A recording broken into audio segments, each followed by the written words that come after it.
A tecnologia está em todo lugar, nas nossas casas, nos nossos carros, na saúde, na segurança, na educação e em tantas outras áreas. É possível manter essa relação saudável e equilibrada? Sejam todos muito bem-vindos e bem-vindas. Esse é o primeiro episódio da nossa segunda temporada do podcast Além da Sala de Aula, que tem como tema a relação com o digital.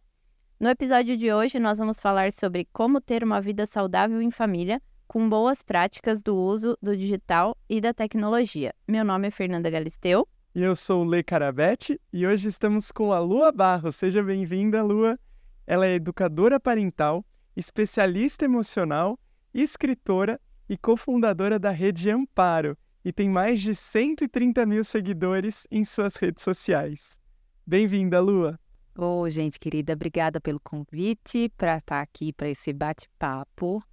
Acho que essa conversa ela é super importante nesse momento, né? Nessa contemporaneidade, onde a gente está bem misturado com as tecnologias, tentando entender como é que navega por esse assunto. Então, estou feliz de estar aqui com vocês hoje. Obrigada. E a Lua já está acostumada com essa história de podcast, não é mesmo? Fui podcaster. Olha que chique. E você estava contando aqui pra gente que você já fez podcast dentro do carro.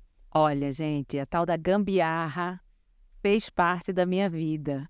Porque a gente pensa um podcast, a gente pensa microfones, né, muito bonitos e com uma boa captação de áudio. Quando eu comecei a fazer podcast, acho que era começo de 2020, talvez, antes da pandemia. Eu fazia um podcast junto com meu companheiro, que é pai dos meus filhos, e chamava Dilemas. O podcast, a gente fez Dilemas durante 2 anos e meio. Mais de 140 episódios. E a gente já teve todo tipo de história possível na gravação do Dilemas. Foi uma temporada muito engraçada da minha vida.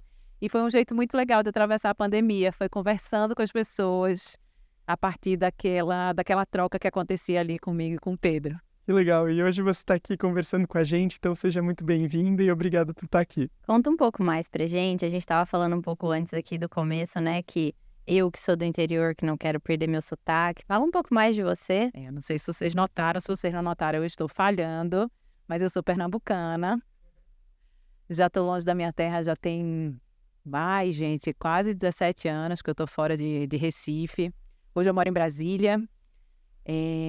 Eu tenho tentado me apresentar a partir de coisas que eu gosto de fazer, de comer, de ler, porque eu acho que isso rende assunto para conversa boa.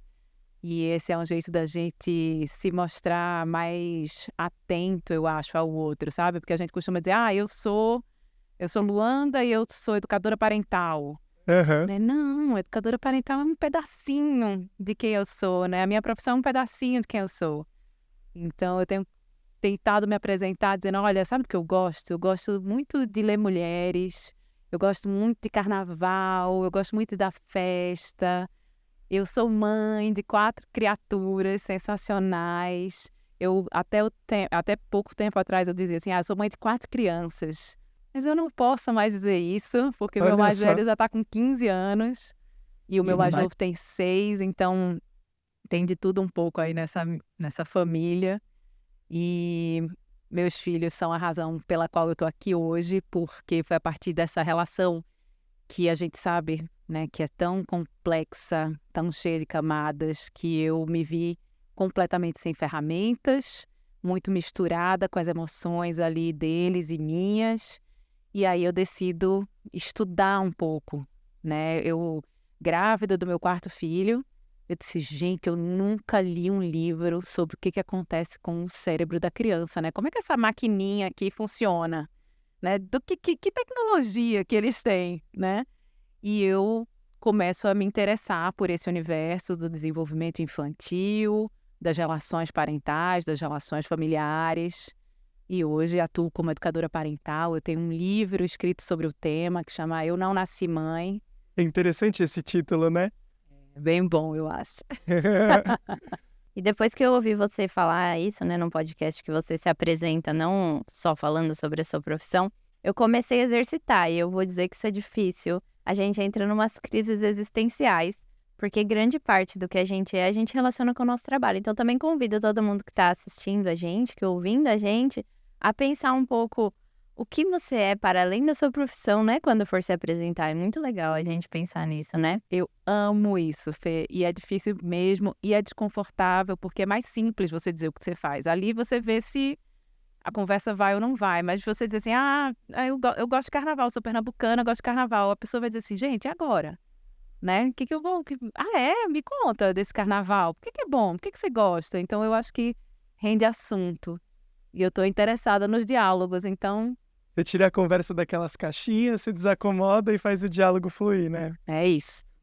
E aqui na Geek, a gente tem uma rotina que a gente chama de check-in. Toda vez que a gente vai começar uma conversa, né? Nos nossos materiais, a gente tem alguns check-ins, né? Nas nossas formações, a gente faz isso também. E aqui o nosso check-in hoje é, em uma frase, o que significa o uso da tecnologia na sua vida? Ai, gente, eu acho essas coisas muito difíceis. Mas eu acho que tecnologia é meio. Eu acho que tecnologia é meio. Acho que é um bom jeito de resumir o que é a tecnologia. Acho que a gente tem transformado a tecnologia em fim. Acho que a gente tem perdido um pouco da medida, né, do quanto a gente se mistura com a tecnologia e com os impactos da tecnologia na nossa vida. Mas a tecnologia é meio. Hoje não tem como voltar. Então, como é que a gente está nesse meio? Estava pensando na tecnologia como ampliação, né? A possibilidade da gente colocar alguma coisa no Google e descobrir, ou se informar, ou descobrir uma receita que você não sabia hoje, ver como é que faz. E várias coisas. Antes a gente falava muito assim, eu não consigo, eu não sei, não tenho ideia. E hoje você tem essa possibilidade de pesquisar, de conhecer, de ver alguém fazendo, se inspirar. Eu penso na tecnologia como essa ampliação. E você, Fê? Eu pensei um pouco também na ampliação, mas eu vou colocar que é essencial. A gente precisa dela e usar ela da melhor forma possível, né? Usando esse essencial para a gente potencializar o nosso dia a dia, né? Boa. E é por isso que nós estamos aqui juntos para conversar, porque a gente sabe que tecnologia tem muitas oportunidades, como essas que a gente falou, mas também tem dores e tem desafios. E a gente tem a oportunidade de estar aqui com você, Lua. Você contou que é mãe de 4, não crianças, né? Crianças e adolescentes de 6 a 15 anos. Então, imagino que as mães, pais, avós que estão escutando a gente aqui devem estar também em algum lugar dessa faixa, como você. E como é importante a gente poder conversar. Então, uma primeira pergunta que eu tenho aqui para você, para a gente discutir, é que hoje a tecnologia está em todo lugar. Desde uma coisa que eu posso pedir para comer, para entregar lá na minha casa, até questões de saúde. Hoje a gente tem telemedicina, hoje o nosso exame, você não anda mais com aquela pasta de exames. Às vezes a pessoa fala, traga exames. Aí você fala, leva o meu celular, que os exames vão estar lá no celular. Está em todos os lugares. Então, como que a gente mantém, e pensando na família, essa relação saudável nossa com a tecnologia e equilibrada? É a pergunta de $1 milhão, Isso. né? Pergunta fácil, começamos fácil. Eu fiquei te ouvindo e fiquei pensando, né? Tem uma outra coisa da tecnologia que a gente tem perdido essa dimensão, mas que é tecnologia, né? Que é dinheiro.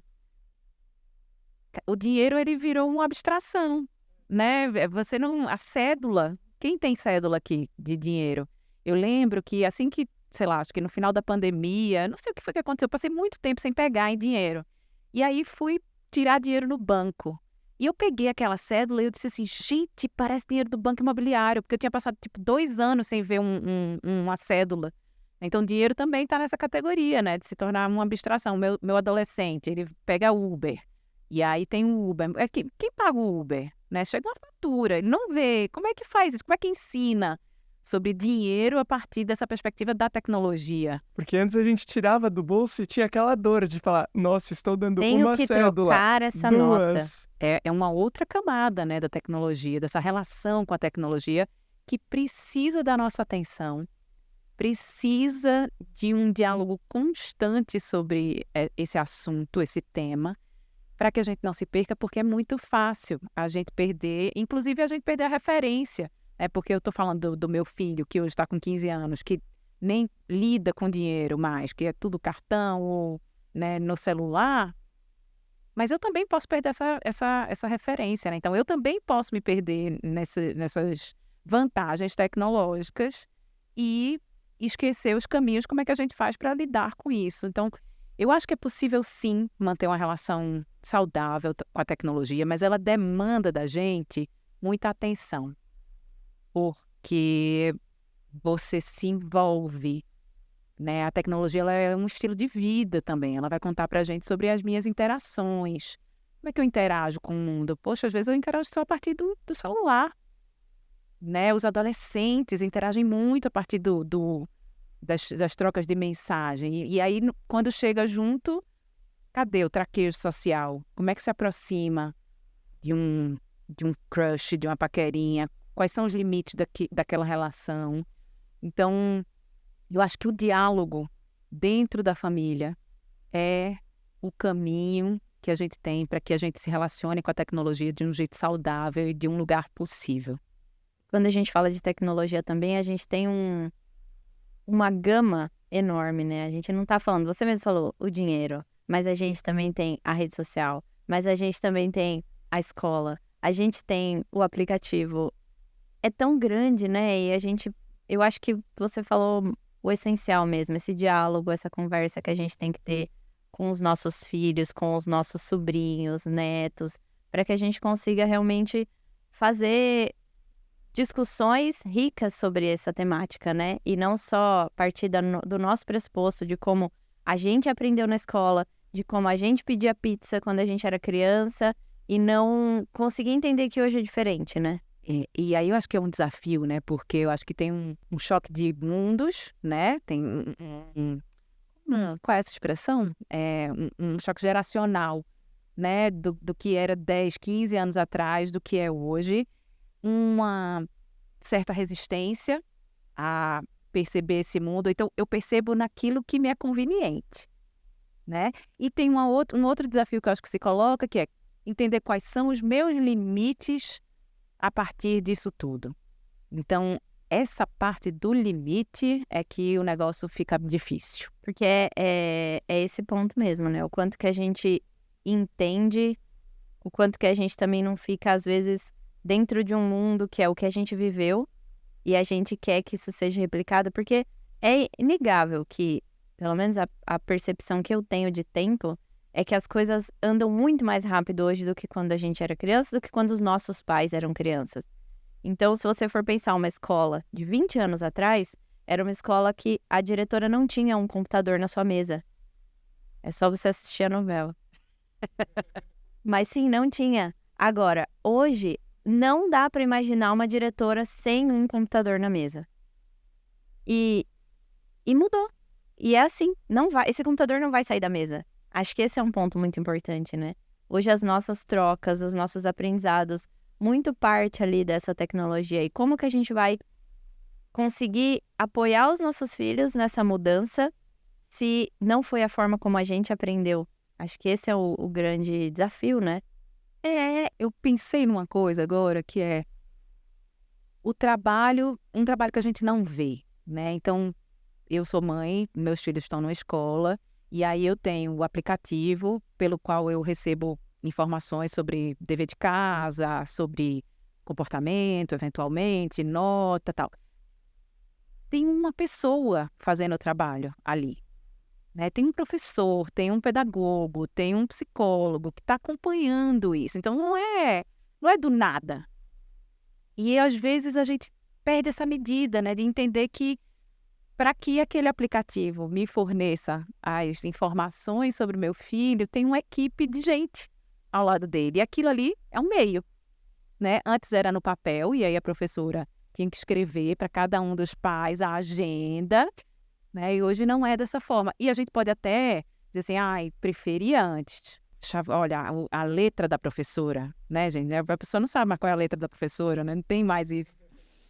Preferia antes, é legítimo você dizer que preferia antes, mas não cabe dentro da dinâmica desse professor, dentro dessa professora que cuida de 20, 30, 40 crianças numa sala, adolescentes, e aí vai para outra, e aí vai para outra escola.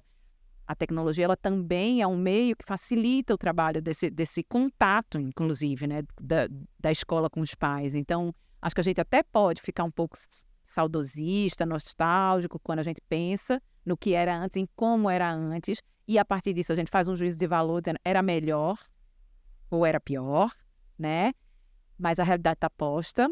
Como é que a gente lida com essa realidade? Como é que a gente cuida das nossas saudades, né? Que espaços a gente encontra para falar, poxa, antes era melhor, né? Sem que isso seja uma crítica necessariamente ao que está acontecendo. Porque se a gente viver de alimentar essa crítica, a gente pode se frustrar muito nas relações com as escolas, né? De uma maneira geral, tá? Já que o assunto virou escola, assim. Então, acho que a gente precisa fazer essa análise.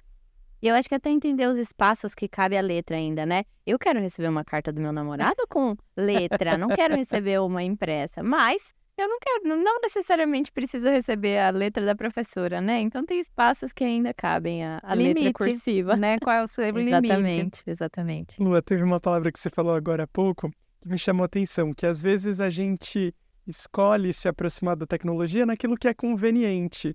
Acho que quando você falou essa palavra conveniente, me marcou bastante. Fala mais sobre isso.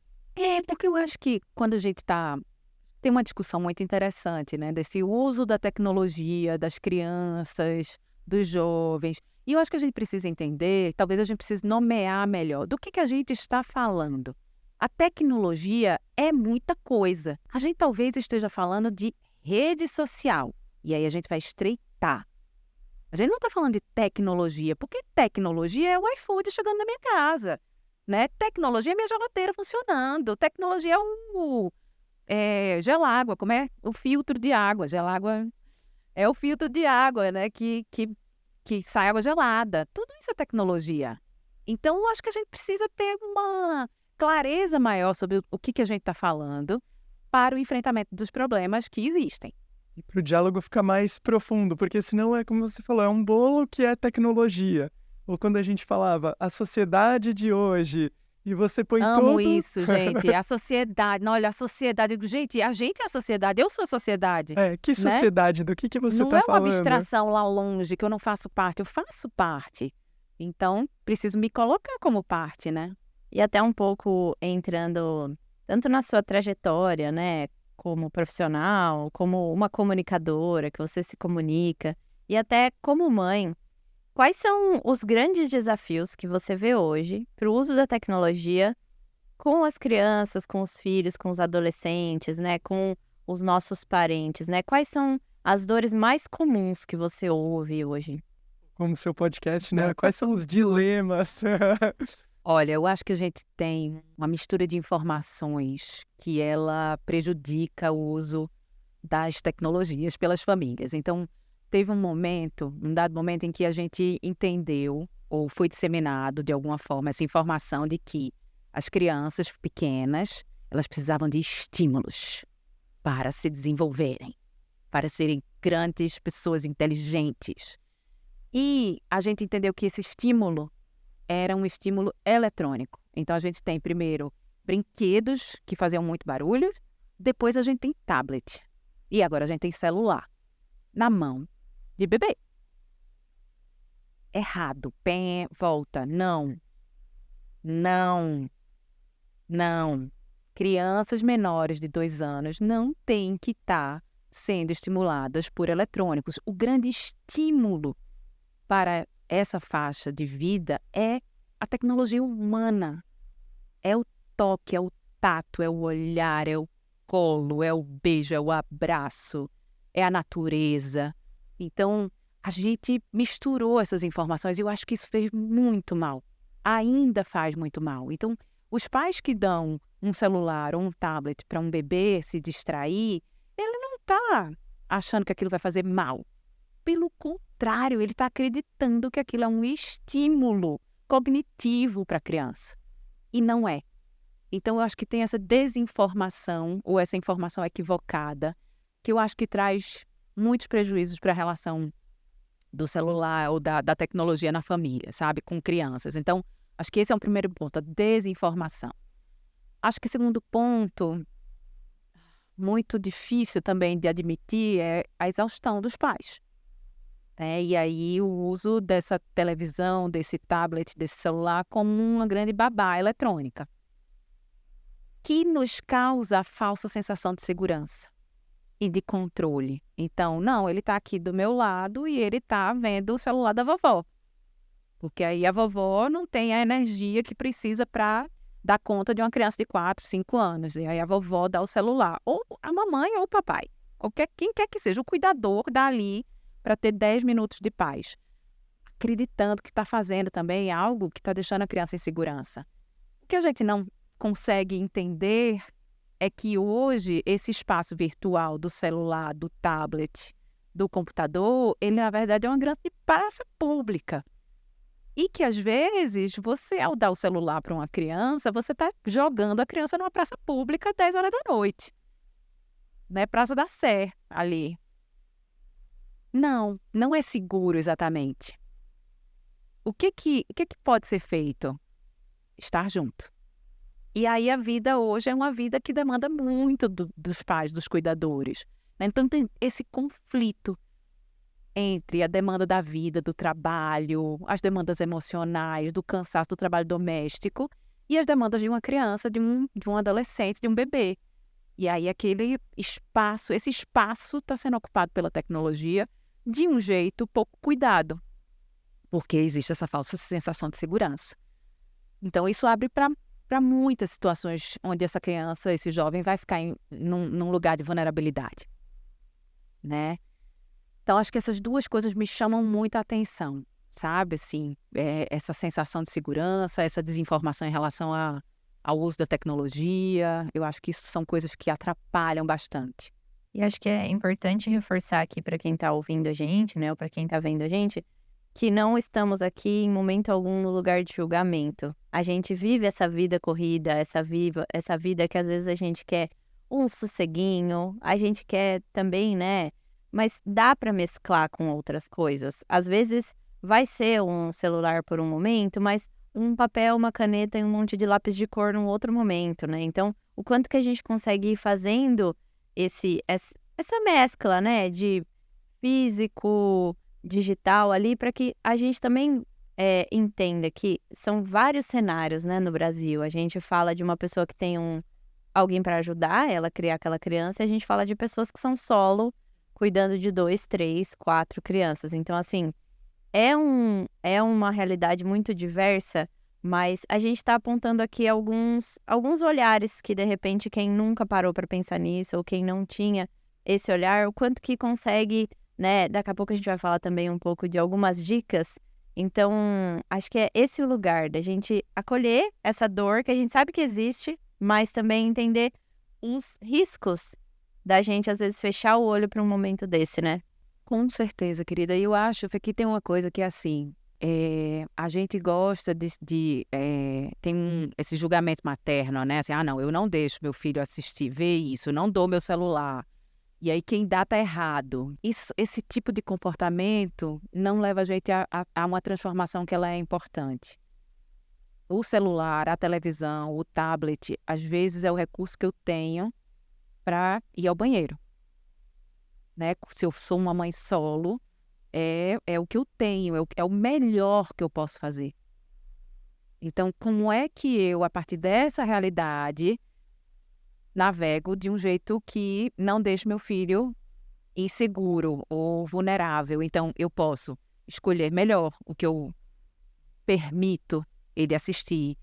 Tem uma coisa muito engraçada, né? Que assim, houve também nesse processo de desinformação uma demonização muito grande do videogame, né? O videogame como sendo uma coisa que destrói a capacidade das crianças de se regularem, é muito violento. Tem videogames que são sensacionais, tem jogos que são muito interessantes e que eles estão jogando em conjunto, né? Assim, crianças de outros lugares. Então, quais são os limites? Porque tem jogos que são, de fato, muito violentos, mas tem jogos que são muito educativos a partir de uma determinada idade. Então, eu preciso sentar do lado dessa criança para entender como é que joga aquele negócio, o que é que cabe ali naquela minha rotina, né? Hoje, a televisão ligada, ela é mais fácil hoje de você direcionar do que um YouTube, né? Então, são coisas que eu posso começar a investir meu tempo para olhar, sem achar que está tudo dado, que é tudo a mesma coisa. Não é tudo a mesma coisa. E aí eu vou precisar investir um tempo para conseguir usar isso da melhor forma para todo mundo. Tá falando de a gente ter um senso crítico um pouco maior de quando eu dou um celular para criança, de não só dar e acabou. Ou, tá no videogame, como se tudo fosse a mesma coisa. É isso. E acho que algo que a gente também conversou no podcast sobre socioemocional, o quanto que a gente precisa genuinamente se interessar pelo que o nosso filho, o nosso neto, o nosso sobrinho, sem julgamento, para que você realmente entenda o que ele está fazendo, o que aquilo gera de valor para ele, para você realmente participar, né? Então, esse cuidado que você fala, que é sentar junto, ouvir, perguntar, para realmente a gente conseguir direcionar melhor, né? Eu tenho uma coisa que eu lembro muito, né, com os meus filhos e que segue até hoje. Inclusive, ontem eu ouvi uma conversa muito engraçada, que tinha uma turminha pequena, de pequenos na minha casa, que na minha casa vão várias turmas, né? Então, tinha uma turminha dos pequenos, dos amigos de Joaquim, e aí uma amiga perguntou, sua mãe deixa você assistir YouTube? Aí, eu só ouvindo, né? Aí ele disse, não, ela não deixa. A minha também não. Então, assim, YouTube não fez parte do entretenimento que a tecnologia pode oferecer para os meus filhos. Lua, como é que você conseguiu? Eu disse, não, eu não deixei, eu tirei, eu redirecionei, eu conversei com outras mães, poxa, YouTube não, porque também tem isso, né? Meus filhos, eles estão no mundo, eles estão na casa do coleguinha, eles estão na escola, vamos conversar sobre isso? Eu penso isso, como é que é para você? Então, essa troca também, que é uma troca desconfortável, que ela tira a educação dos filhos do âmbito privado para o âmbito público, onde a gente precisa conversar sobre esse assunto. E aí, o que acontece? Hoje, o meu mais velho, ele navega pelo YouTube de um jeito que eu acho que é muito massa. Porque ele traz coisas do YouTube que são sensacionais. Porque ele entrou em contato com o YouTube num momento onde ele estava mais preparado para isso, sabe? Então, ele direciona, de fato, aquilo que ele quer pesquisar, quais são os interesses dele. Então, ele gosta muito de música, e aí começou a estudar produção musical no YouTube, e aí quando você vê, já está mixando coisa. Onde é que você aprendeu isso, menino? No YouTube. Então, assim, é ruim esse negócio? Que não é ruim, tem muita coisa interessante, mas não cabe para uma criança de 5, 4, 5, 6, 8 anos. Não cabe, porque ali é um mundo. Mas para um adolescente de 15, que está ali buscando se relacionar com seus próprios interesses, assim como a gente faz, né? O que eu vou assistir no YouTube? Eu vou assistir receita. Eu sou a louca dos vídeos de receita. Amo. Assim, eu passo horas vendo aquilo. Eu vou direcionar a minha pesquisa. Um adolescente já tem essa possibilidade, né? E não é levado como um menor. E não é levado, essa imagem é muito boa, né? Ser levado, né? A internet tem a onda, né? Surfar na internet, né? Tem essa coisa de ser levado, navegar, né? Mas acho que a criança não navega, a criança ela é levada. O adolescente, ele tem chance de navegar. Então, se ele tá atento, né? Também tem isso. Acho que o diálogo tem que permear tudo, tá? Exato. Aprendeu que aquilo ali, ele precisa dominar aquilo e não deixar aquilo dominar ele, né? E aí você deu esse exemplo do seu mais velho pesquisando e entrando nesse mundo da produção musical a partir do uso do digital. E pensando assim, em outras faixas etárias, que outros benefícios, né? A gente falou agora de dilemas e de dores, mas quais benefícios é que você vê, como mãe você percebe, ou que você tenta incentivar de outras famílias também perceberem esses benefícios do uso do digital, do uso da tecnologia no dia a dia? Olha, eu acho que se a gente entende que rede social é um assunto e que tecnologia é outro, a gente já começa a ampliar nosso olhar para ir em busca de coisas que podem ser muito legais para as crianças. Então, por exemplo, coisa que faz mais sucesso. Meu celular não tem nenhum joguinho. Também é um outro jeito de você navegar. Mas o que faz muito sucesso com meus filhos? É um aplicativo de idiomas. E aí, é muito engraçado. Então, mãe, posso fazer... eles pedem, né? Mãe, posso fazer Duolingo?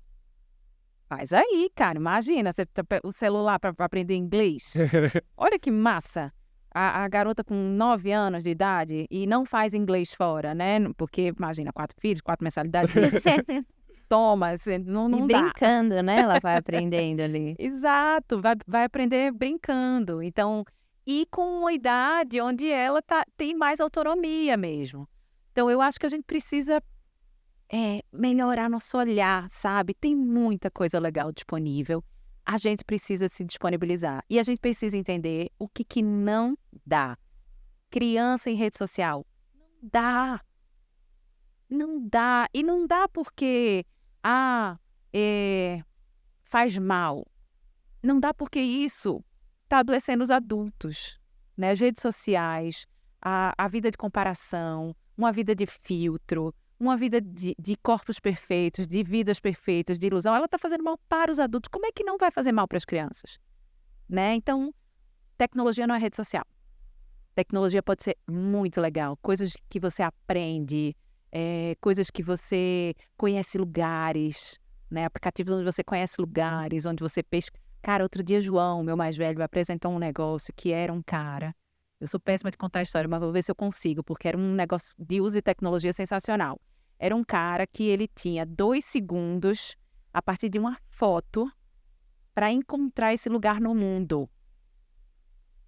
E aí, quando a gente viu, tava eu, ele, o pai dele e os irmãos tentando. É esse lugar, é aquele lugar. Mas olha, tem grama. Não, olha, tenta ver a placa. E era o cara que tava pirando nesse negócio, assim, e foi no YouTube. Então, pode ser muito divertido. Pode ser um negócio que agregue a família toda para ver. Pode ser um negócio que gere conversas interessantes, né? A gente precisa ter um olhar crítico, a gente precisa estar disponível, a gente precisa rever as nossas certezas absolutas, né? Você trouxe um exemplo numa conversa que era de uma pessoa que morava em outro país e eu vivi isso. Uma das minhas melhores amigas morou na Holanda por, sei lá, quase 10 anos. Ela teve filha lá, eu sou madrinha das 2 filhas dela, gêmeas, e elas têm uma relação comigo como se a gente morasse perto, porque a gente sempre faz uma ligação de vídeo. Você até falou que uma pessoa ficou brincando com a outra via vídeo, né? Essa história é maravilhosa. Essa história é sensacional. Pronto, quando eu penso no bom uso da tecnologia, eu penso nessa história, que é uma mãe expatriada, né, fazendo o mestrado dela fora, a filha de 3 anos com ela, marido trabalhando, ela tendo que estudar, ela ligava para a mãe e dizia assim, mãe, por favor, brinca aqui com a minha filha. E a avó e a filha brincavam por videochamada. 1 hora da avó e da neta brincando por videochamada. Então, assim, tem rede de apoio, construção de vínculo, né? Segurança, brincadeira, tudo via celular. Eu conheço uma avó que também fez uma videochamada um dia com o neto e eles brincaram de esconde-esconde pela videochamada. Também estavam em cidades diferentes e criar esses vínculos, né? Imagina isso quando a gente era criança, impossível. Impossível. Porque no máximo que eu ia fazer era ligar pra minha avó e não tinha papo. Que papo que eu vou ter? E a criança, ela é muito visual, né? Então, até por isso a tecnologia, ela surpreende tanto a criança, ela prende tanto a criança. Um dia eu estava conversando com alunos do 9º ano, a gente estava falando, o tema era família e tecnologia também. E aí me marcou muito esse dia, porque eu falei com os alunos, eu falei, você já pensou de usar a tecnologia para ficar mais próximo dos seus pais?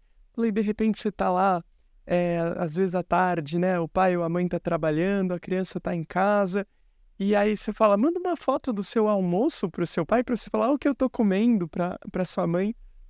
Aí no dia seguinte eu me reencontrei com essa turma e uma menina falou, eu mandei para minha mãe, e ela falou, tô trabalhando. Tô trabalhando, não dá uma tristeza? Ai, gente. Olha, meu grupo... Quase que falou, manda pra mim. Pois é, pais muito ocupados, né? Então, às vezes, a gente coloca na tecnologia ou nas redes sociais um problema que, na verdade, ele está na relação. Na relação. Né? O meu grupo, eu, meu filho, meu marido, é de chorar, de rir, porque a gente passa... A oportunidade que a gente tem, a gente troca figurinha e meme. Então, assim, é divertidíssimo e depois a gente fica rindo. Mas uma coisa interessante sobre o uso, meu filho não vai com o celular para a escola. Você pôs esse limite. Não vai. Mãe, mas todo mundo vai. Você não é filho de todo mundo, né? Nem eu sou mãe de todo mundo. E eu posso falar, no meu trabalho, eu deixo o meu pessoal longe da minha mesa de trabalho, porque não é o momento de eu estar com ele. Isso é um limite que a gente coloca. E a gente tem que colocar pra gente, por que não pros nossos filhos, né? Eu tava... E celular tem essa coisa, né? Assim, dessa relação. É um membro, né? É uma extensão da mão. Então, não tem como a gente não cuidar dessa relação com o celular sem olhar de forma crítica para o uso do celular. Então, com o meu filho mais velho, a gente estabeleceu que escola, você não vai lá. Ah, mas se eu precisar falar com você, gente, desde que o mundo é mundo, tem o telefone da secretaria, né? Que é aquele quando pisca no visor, a mãe já tá tremendo. Já. Né? Quem nunca, né? Pessoal que tá ouvindo a gente aí. Mas a gente não pode perder isso de vista, né? Por que eu quero que meu filho vá com o celular para a escola? Eu vou dar uma lista de justificativas. Essas justificativas eu preciso entender o quanto é controle, porque os pais querem muito controlar os filhos, né? O quanto é insegurança, o quanto é medo e o quanto é necessidade real. Então, meu filho leva o celular para a escola quando da escola ele vai emendar em algum programa com os amigos. Aí, mãe, posso levar? Pode levar. Porque ele já, essa conversa sobre o celular, né, a idade que dá o celular e tal, é uma coisa que a gente vem falando muito com ele, porque ele tem celular há 2 anos, ele ganhou com 13 anos na pandemia. Ele já observa mudanças no comportamento dele. De estar menos atento, de conseguir ler por menos tempo, né? Então, é um negócio que a gente tá ali, ó, o tempo inteiro conversando sobre isso e encontrando quais são os limites e quais são os nossos acordos. Interessante como a gente viu aqui, como é importante essa coisa do diálogo e de eu dar um passo além na relação. Entre ser muito fácil de eu deixar o meu celular com o pequeno e ele vai para onde quiser, e realmente ter diálogos, me envolver, ver o que ele está, me interessar, né, pelo que ele está consumindo e tornar tudo isso diálogos combinados e próximos passos, né? Voltamos então agora com o nosso segundo bloco, onde a gente quer ouvir um pouco mais dicas práticas para as famílias de como que elas podem lidar com o uso do digital, com seus filhos, com suas crianças. Que tipo de dica você tem pra gente? Dica que você faz, dica que você ouve? Que eu vou falar especificamente do uso do celular e televisão e tablet, porque eu acho que é onde a coisa vai para a vida real, né? Vamos sair da abstração da tecnologia e chegar na vida real, assim, no dia a dia. Então, acho que cuidar de como a gente está interagindo com os nossos celulares. Cuidar de como isso está interferindo na nossa relação com os nossos filhos. Então, assim, muitas vezes eu me pego sendo solicitada pelos meus filhos enquanto eu estou no celular. E aí é muito automático eu responder, tá, peraí, não, tá, tudo bem. E eu não estou nem olhando para o meu filho. Então, um recurso que eu tenho usado quando eles me solicitam e eu estou no celular, geralmente a trabalho, é assim, me dá 2 minutos que eu não estou conseguindo te ouvir porque eu estou aqui no celular. Deixa eu só terminar de mandar essa mensagem. Então, terminei de mandar e aí eu vou olhar para o meu filho. Isso é um negócio que é tão básico. É básico da tecnologia. Do uso do celular. Básico do uso do celular. Acho que é tão básico e a gente tem perdido isso assim, com tanta facilidade. E onde isso vai desembocar? Porque esse é um fiozinho que se a gente puxar, a gente não tem olhado para o caixa do supermercado, mas se a gente chega numa loja e tem um totem lá para a gente botar as nossas compras, a gente fica meio desconfortável. É bom ou não é bom esse negócio? Cadê a mocinha do caixa que estava aqui? Mas eu não estava nem olhando para a mocinha do caixa. Então, eu não dou boa tarde para o Uber, eu não cumprimento o porteiro, eu não cumprimento o vizinho. Então, assim, puxar esse fio vai levar a gente para um lugar muito feio, sabe? Do nosso comportamento enquanto sociedade. estamos falhando na interação social. Então, acho que a gente começa a prestar atenção no tamanho desse problema se a gente começa a se observar e a entender o quanto a gente está perdendo a capacidade de olhar no olho. Então, avisa, filho, agora eu não estou conseguindo te ouvir. Me dá 2 minutos que eu vou terminar isso aqui e eu vou poder olhar para você. E eu vou poder saber o que eu estou respondendo, né? Que às vezes eu digo sim, não, talvez, vamos. Depois a gente faz, eu não sei nem o que é o assunto que a criança está trazendo para mim. Então, se observa. No dia a dia, uma queixa que eu ouço muito das famílias com quem eu me relaciono no meu trabalho, ou atendo, tal, assim, eu falo muito do diálogo, né? O diálogo é muito importante. Tá, Lua, mas não tem diálogo. Meu filho não conversa comigo, meu filho não conta das coisas.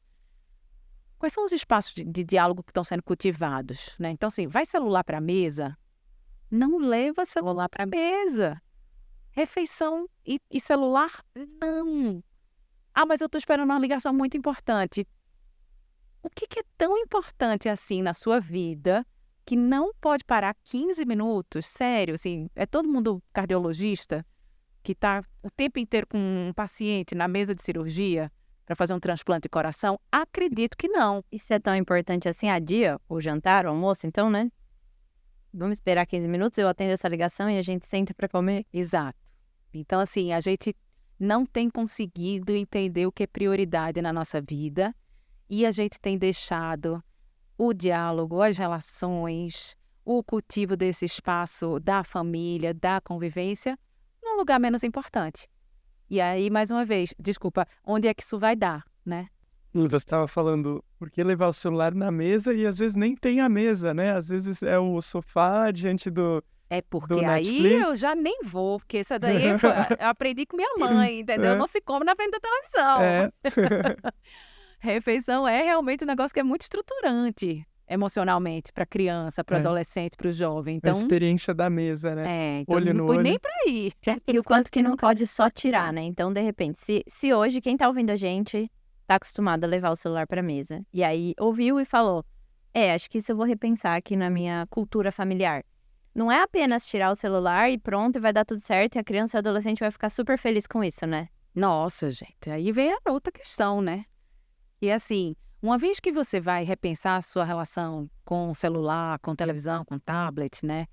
Você vai se deparar com uma postura que pode te assustar, inclusive, tanto sua quanto dos seus filhos. Porque aquele negócio é feito para viciar. Aquela relação de estímulo e dopamina, ela é feita para manter você ali meio adormecido, né? Então, quando as mães dizem assim, Lua, mas eu tirei o tablet do meu filho só chora. Claro, é natural. Ainda bem que ele está chorando, olha, tá ótimo, é isso mesmo, era o esperado. Ele não iria agradecer, mãe, obrigada por ter tirado meu tablet, né? Não é isso que vai acontecer. Ele vai espernear, ele vai gritar, ele vai jogar coisa no chão, ele vai ficar bravo com você, ele vai dizer que você é uma bruxa. É isso aí. Por quê? Porque a gente está interrompendo um vício. E a gente precisa reconectar. A boa notícia é que se a gente está disponível, essa reconexão com a criança, com a adolescente vai demorar mais um pouco, mas com a criança ela é rápida. Porque a criança quer essa relação com os cuidadores. Ela está em busca disso. O celular, o tablet, o videogame, o computador ocupam um espaço muito grande porque a gente deixa de ocupar esse espaço, né? Então, apesar das reações poderem ser muito drásticas, elas passam rápido. Diferente dos adolescentes, né? Quando a gente quer retomar essa relação do diálogo, da conexão, entendendo que o celular ou o computador prejudicaram um pouco e prejudicam, essa retirada, ela é mais intensa, ela demanda maiores negociações, mas ela é igualmente importante.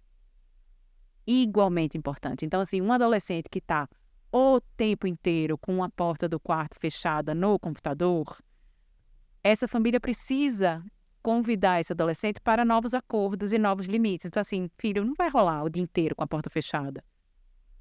Mas eu quero meu espaço, é meu lugar na casa. Não, eu sei que é tudo isso. Eu tô preocupada com você, eu tô querendo te ver, tô querendo que a gente se cumprimente. Pode se acostumar e achar que é normal, né? Um adolescente tá lá fechado dias, E é isso, isso horas. é adolescente, Isso isso é é ser adolescência. adolescente. Não tem um jeito de ser adolescente, né? Tem vários jeitos de viver essa adolescência. Então, se seu filho tá nesse caminho de onde você entende que ele tá isolado, tá perdendo traquejo social, tem reagido de forma violenta porque não consegue se relacionar com um outro, com o diferente, né? Já que é tudo tão mastigado, pronto ali na relação com a tecnologia, tem que haver um cuidado. E vai ter que ter esse esforço. Não vai ser fácil abrir essa porta do diálogo e criar. Não vai ser fácil, mas é importante. E a gente tem uma coisa, né, com adolescente que é assim, já tá grande. Já tá grande, mas não é adulto. É, exatamente. Então, não. Acho que nesse campo das dicas, né, assim, a neurociência fala que para a gente tirar alguma coisa das nossas trilhas mentais, a gente precisa ter outra. Então, a retirada do celular ou do tablet, ela vai demandar outra coisa naquele lugar. E essa outra coisa é o brincar, é o estar. Essa outra coisa é a conexão. Essa outra coisa, às vezes, é a presença. Então, tem que entender que é preciso haver uma substituição, né, nesse processo de retomada da relação, da conexão, que foi interrompido, ou que está comprometido pelo uso excessivo de celulares e tablets e tecnologia. Às vezes eu tenho um adolescente que ele tá lá tão fechado que esse diálogo não foi cultivado, mas de repente a gente tem o pai ou a mãe se despertando falando, poxa, eu queria reabrir essa porta.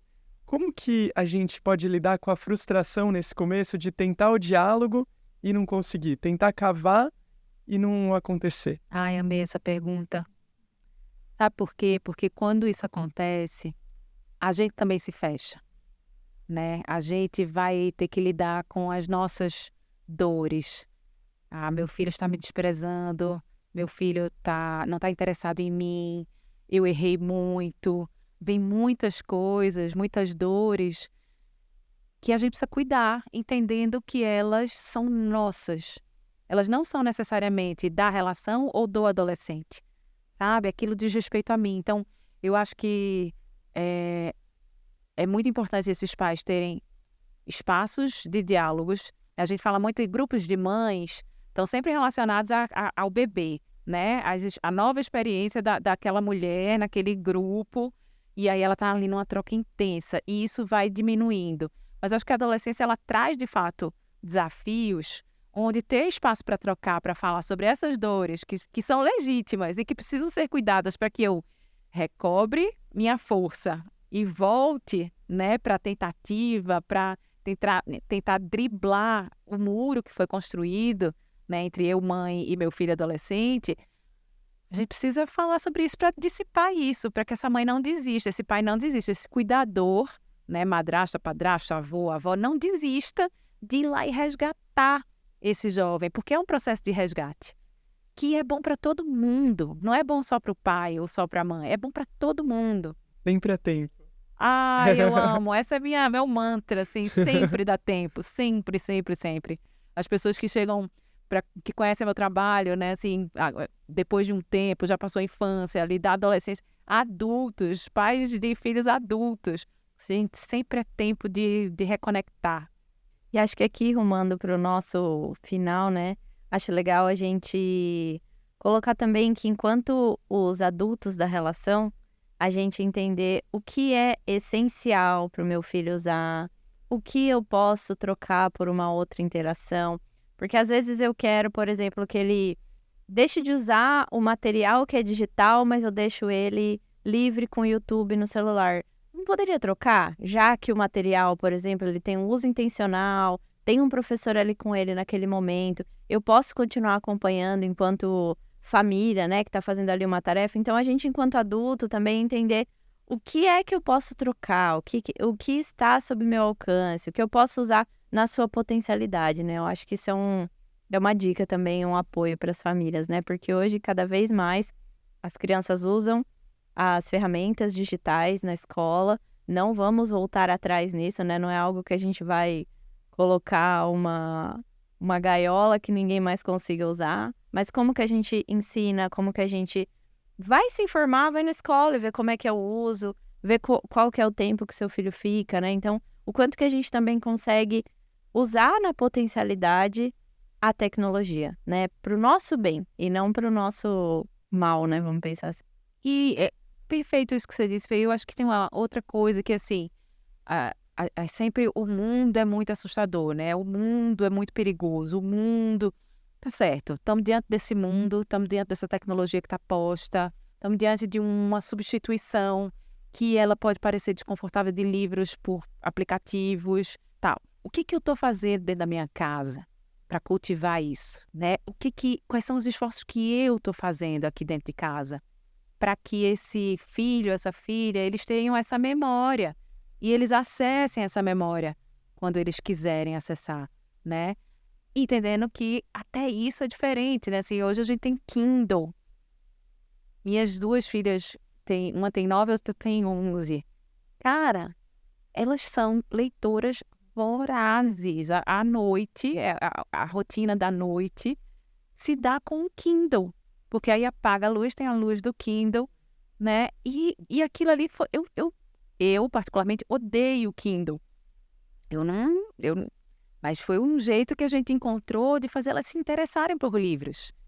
Então, não vou jamais demonizar a tecnologia. Eu acho que tem muitas vantagens, tem um mundo inteiro para a gente descobrir. Tem um convite muito desconfortável da gente ser adulto e da gente mediar e intermediar essa relação, né? Eu acho que falta muitas vezes isso. E falta a gente lembrar de ser adulto, né? Assim, nesse processo, a gente precisa lembrar que a gente é um adulto, está ali para intermediar, avaliar, margear a relação das crianças e dos adolescentes com tudo isso que é o mundo que oferece. E não vai ser fácil. Não vai ser fácil.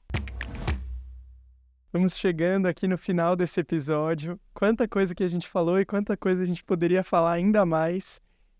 Obrigado, Lua, por todas essas reflexões aqui. Como a gente falou, sempre é tempo, então acho que quem está ouvindo a gente é tempo de estar aí pensando, refletindo, reconsiderando o que a gente pode fazer e já dar um passo assim que esse podcast encerrar.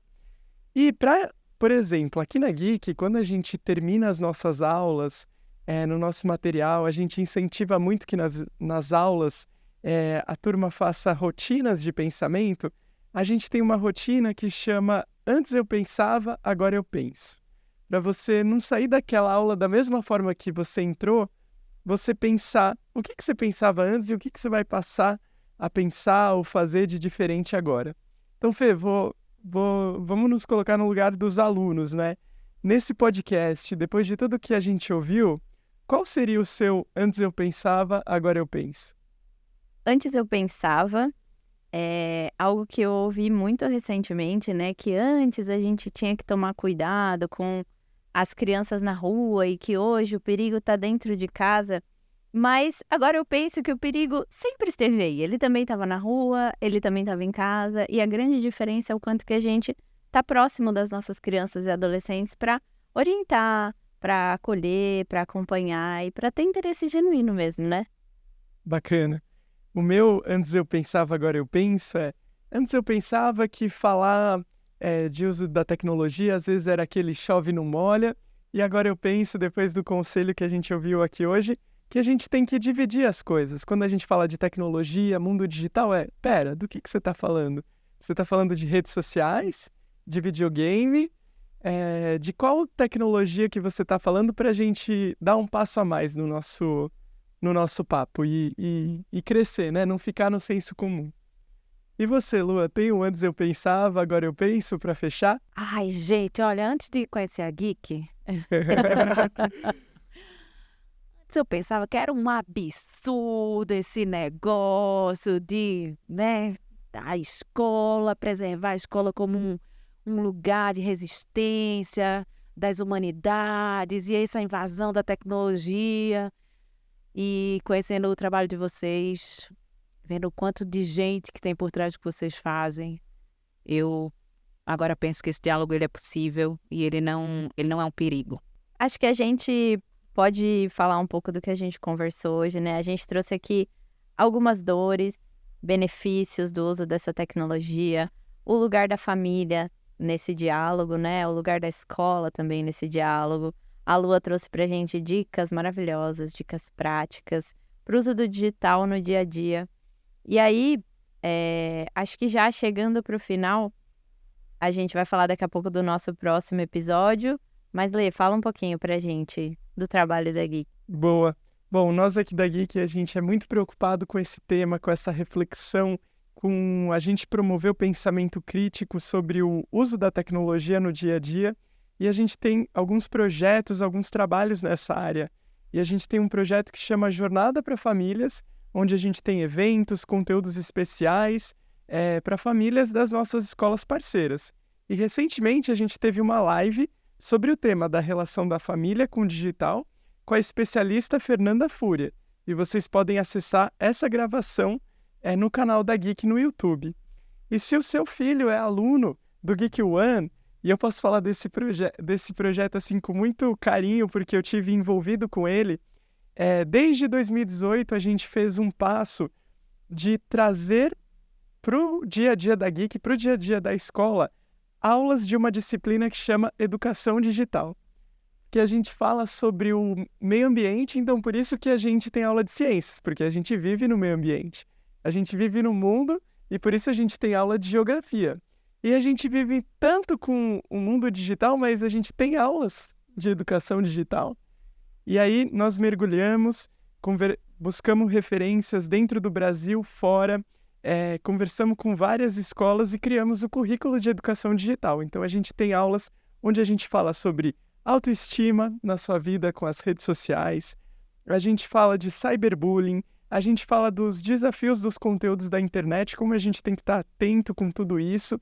E são aulas muito empolgantes, a gente faz com metodologia ativa, então se você passa na porta da sala que está tendo educação digital, os alunos estão argumentando, estão falando, a gente põe eles para ferver mesmo, e os resultados são muito legais.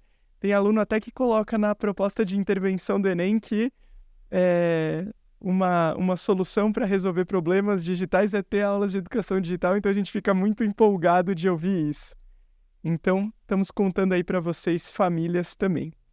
Lua, a gente quer agradecer muito essa conversa com você. Se você quer deixar um recado final para as famílias, para a gente já falar um tchauzinho aqui, contar do nosso próximo episódio. Gente, eu quero agradecer, quero parabenizar. É muito interessante, estava ouvindo você falar ali dessa aula de educação digital, né? A gente precisa disso. A gente precisa aprender como navegar. Não adianta a gente dizer, eles são nativos digitais, né? Essa é uma expressão que a gente ouve muito sobre crianças e adolescentes, como se ser nativo de um lugar fizesse com que a pessoa soubesse absolutamente todos os costumes e traquejos daquele lugar. Não, ela precisa conhecer, se disponibilizar para conhecer. Então, parabéns pelo trabalho, obrigada pelo convite, quero voltar. Maravilhosa. Eu quero convidar também todas as famílias que estão nos ouvindo a ouvir a nossa primeira temporada, que foi sobre inteligência emocional. A gente tem 3 episódios incríveis. Sigam a gente nas redes sociais, no Spotify, no YouTube, @geekeducação, sem cedilha nem tio. E o nosso episódio chega ao final, mas fiquem ligados no próximo. A gente vai falar sobre o uso da tecnologia na educação de crianças e adolescentes com a nossa especialista em educação digital, Débora Prete. Muito obrigada a todos vocês que ficaram até agora e até mais. Obrigada, Tchau, Lua. até a próxima. Tchau, gente.